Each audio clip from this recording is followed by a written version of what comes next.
Hello friends, welcome to my YouTube channel. Friends, यहाँ पे आज हम बात करने वाले हैं हिंदी पेडागोजी के बारे में फ्रेंड्स, जो कि सीटेट 2021 में जो 31 जनवरी को एग्ज़ाम होने वाला है।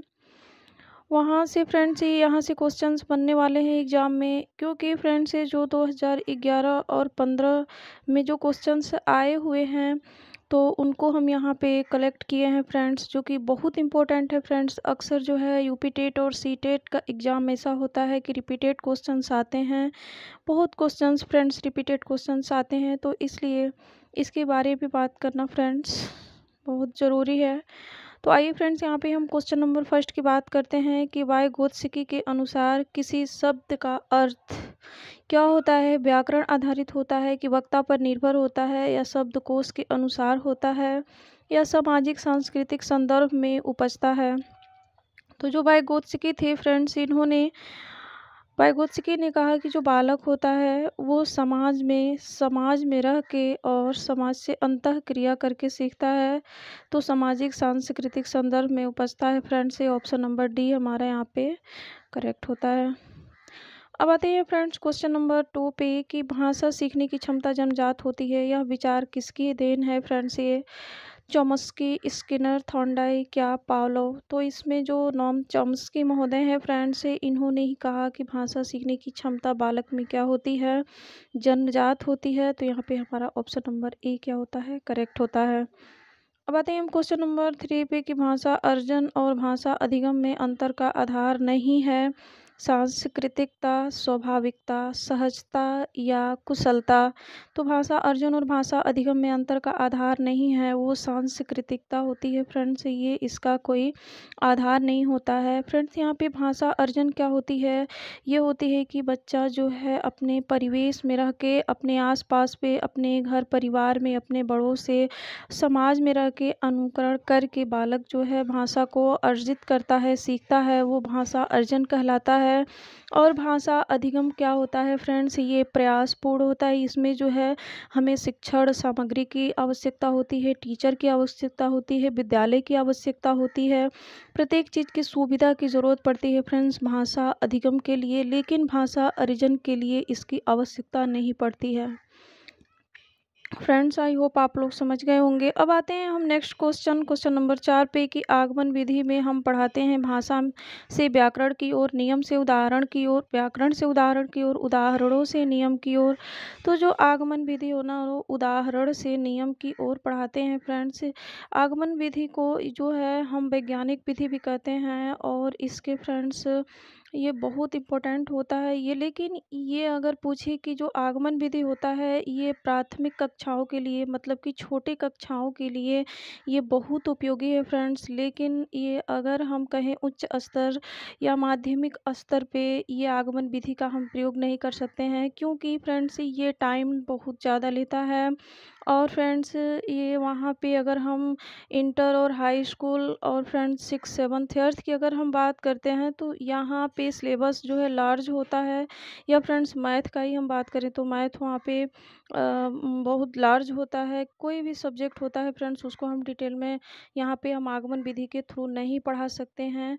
तो ये प्राथमिक या छोटे कक्षाओं के लिए सबसे महत्वपूर्ण होता है फ्रेंड्स। इसको हम वैज्ञानिक विधि भी कहते हैं। और इसमें फ्रेंड्स एक बात और है कि इसमें जो विधि पूछता है कि इसमें कौन कौन सी विधियाँ हैं, तो विशिष्ट से सामान्य की ओर इसका जो होता है, और फ्रेंड्स स्थूल से सूक्ष्म की ओर इसकी जो विधि होती है वो होता है। तो ये हमारी जो शिक्षण विधि है आगमन विधि के ये हैं, जो कि बहुत महत्वपूर्ण है फ्रेंड्स। अब आते हैं हम नेक्स्ट क्वेश्चन नंबर 5 पे। दो भाषा बोलने वाले बच्चे न केवल अन्य भाषाओं पर अच्छा नियंत्रण रखते हैं, बल्कि शैक्षिक स्तर पर वे अधिक बुद्धिमान होते हैं, अधिक परिश्रमी होते हैं, अधिक अंक प्राप्त करते हैं, अधिक रचनात्मक होते हैं। तो जो दो भाषा बोलने वाले बच्चे होते हैं फ्रेंड्स, वह न केवल अन्य भाषाओं पर अच्छा नियंत्रण रखते हैं, बल्कि वो शैक्षिक स्तर पे वे अधिक रचनात्मक होते हैं फ्रेंड्स। यहाँ पे ऑप्शन नंबर डी क्या होता है, करेक्ट होता है। क्वेश्चन नंबर 6 है यहाँ पे, भाषा का पोर्टफोलियो हो सकता है प्रपत्रों का आकर्षक संग्रह, परियोजना कार्यों का संगठित संग्रह, प्रश्नानुसार लिखित उत्तरों का संग्रह या प्रपत्रों का संगठित और क्रमबद्ध संग्रह।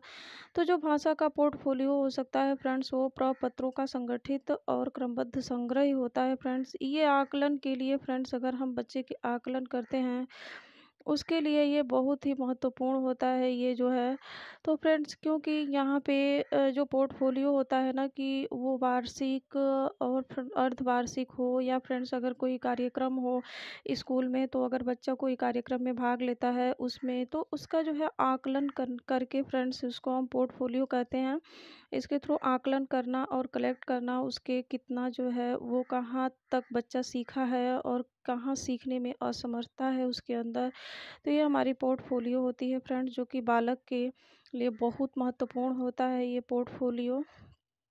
अब आते हैं क्वेश्चन नंबर 7 की समृद्ध बाल साहित्य का सबसे महत्वपूर्ण उद्देश्य है नैतिक मूल्यों का विकास, भाषा संरचना का विकास, काल्पनिक शक्ति का विकास, सृजनात्मक भाषा प्रयोग विकास। तो जो समृद्ध बाल साहित्य का जो सबसे महत्वपूर्ण उद्देश्य है वो है सृजनात्मक भाषा प्रयोग का विकास। ऑप्शन नंबर डी यहाँ पे करेक्ट होता है फ्रेंड्स। बातें हैं क्वेश्चन नंबर 8 है उच्च प्राथमिक स्तर पर हिंदी सीखने सिखाने की प्रक्रिया में किसकी महत्वपूर्ण भूमिका नहीं है? अभ्यास पत्रक का, प्रश्न पत्र का, संचार माध्यम, पाठ्य पुस्तक। तो जो प्रश्न पत्र होता है फ्रेंड्स, इसकी जो है महत्वपूर्ण भूमिका नहीं है। अभ्यास पत्रक का भी होता है, संचार माध्यम का भी होता है और पाठ्य पुस्तक का भी होता है, लेकिन प्रश्न पत्र का नहीं होता है। अब आते हैं फ्रेंड्स हम क्वेश्चन नंबर 9 पे। भाषा की पाठ्य पुस्तक में से संबंधित पाठ होना चाहिए संस्कृत, साहित्य, विज्ञान, ये सभी। तो फ्रेंड, जो भाषा की पाठ्य पुस्तक से संबंधित जो होना चाहिए वो ये सभी होना चाहिए। संस्कृत भी होना चाहिए, साहित्य भी होना चाहिए और विज्ञान भी होना चाहिए भाषा की पाठ्य पुस्तक से संबंधित। तो फ्रेंड्स, यहाँ पे ऑप्शन नंबर डी क्या होता है? करेक्ट होता है। अब आते हैं क्वेश्चन नंबर 10 है। यहाँ पे लेखन क्षमता का विकास करने के संदर्भ में आपके लिए सबसे अधिक महत्वपूर्ण है सुंदर लेखन का अभ्यास, मानक वर्तनी का प्रयोग, सुनी पढ़ी और समझी हुई बातों को स्वभावित लिखित अभिव्यक्ति और दिए हुए बिंदुओं और निर्देशों के आधार पर निबंध लिखना। तो जो लेखन क्षमता का जो विकास होता है, लेखन क्षमता फ्रेंड जो हमारी 4 कौशल हैं, सुबोपली जिसको हम शॉर्टकट में कहते हैं फ्रेंड्स, सुनना, बोलना, पढ़ना और लिखना। तो जो लिखना है वो लास्ट हमारा आखिरी कौशल है।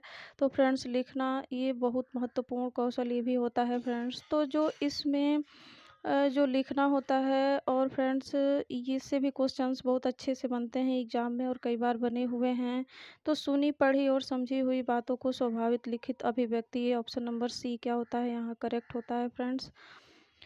अब आते हैं क्वेश्चन नंबर 11। आकलन मूलतः होता है, मूलतः शिक्षक केंद्रित होता है, केवल यह बताता है कि बच्चे ने क्या नहीं सीखा, भाषा सीखने सिखाने की प्रक्रिया का अभिन्न अंग है या पाठ समाप्ति पर ही किया जाता है। तो जो आकलन होता है वह मूलतः भाषा सीखने सिखाने की प्रक्रिया का अभिन्न अंग है। इसमें ऑप्शन नंबर सी क्या होता है? करेक्ट होता है।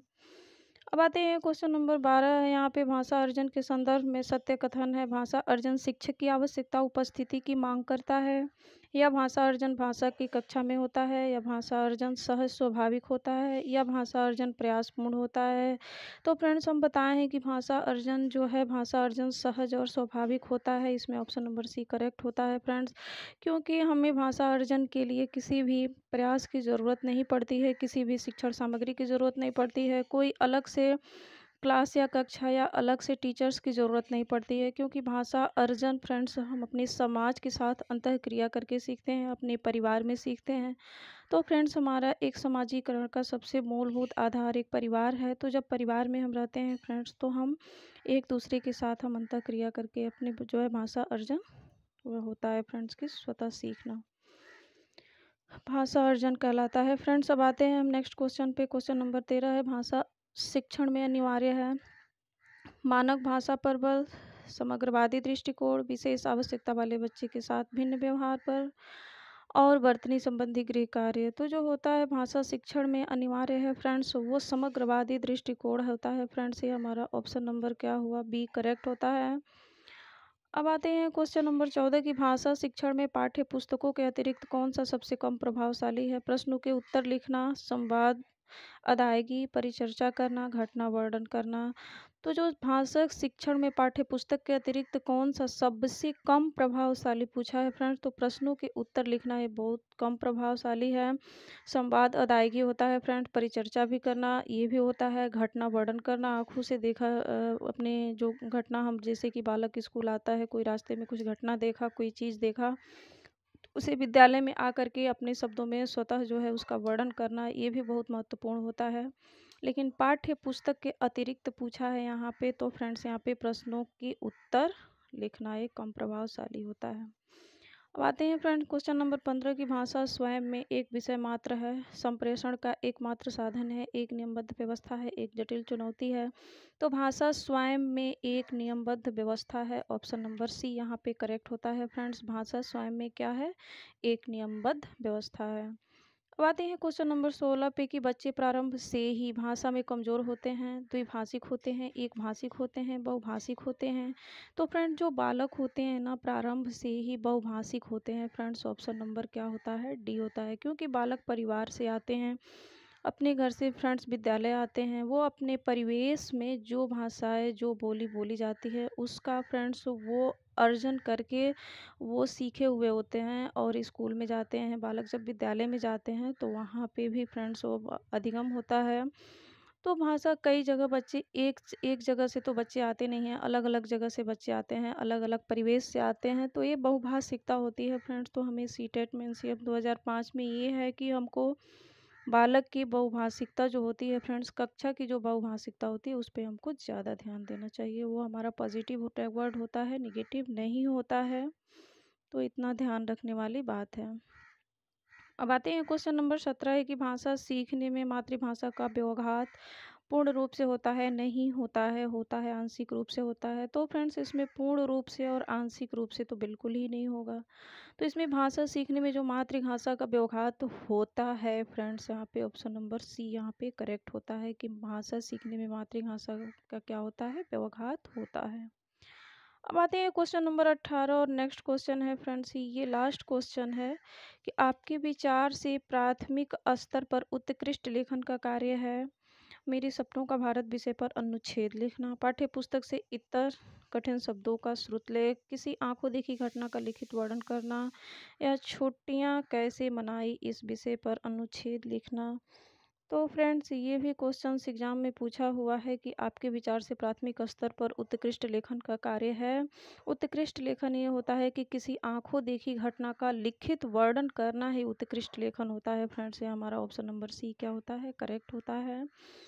तो आई होप फ्रेंड्स ये समझ में आ गया होगा आपको। ये 18 जो हमारे सेलेक्टेड क्वेश्चंस थे फ्रेंड्स, जो कि 11 और 15 में जो एग्ज़ाम हुए थे सीटेट में, उससे वहाँ से ये क्वेश्चंस थे फ्रेंड्स जो कि बहुत महत्वपूर्ण है। और फ्रेंड्स एक बात और याद करने वाली है कि जो यूपी टेट और सी टेट होता है इसमें क्वेश्चंस रिपीटेड क्वेश्चंस बहुत सारे आते हैं फ्रेंड्स। तो आप लोग अगर इसे एक बार भी देख लिए तो फ्रेंड्स यहाँ से क्वेश्चंस ज़रूर फंसेंगे आएंगे, कहने का मतलब ये फ्रेंड्स। तो आई होप आप लोग समझ गए होंगे। तो इस वीडियो में इतना ही फ्रेंड्स, और हमारी वीडियो अच्छी लगी तो लाइक करें, शेयर करें, और फ्रेंड्स हमारा चैनल जो स्टडी ऑनलाइन फॉर एग्ज़ाम है उसे सब्सक्राइब करें, बेल आइकन ज़रूर प्रेस कर दें ताकि आने वाली नोटिफिकेशन आप तक सबसे पहले पहुंचेगी फ्रेंड्स। तो इस वीडियो में इतना ही, अब हम मिलते हैं नेक्स्ट वीडियो में।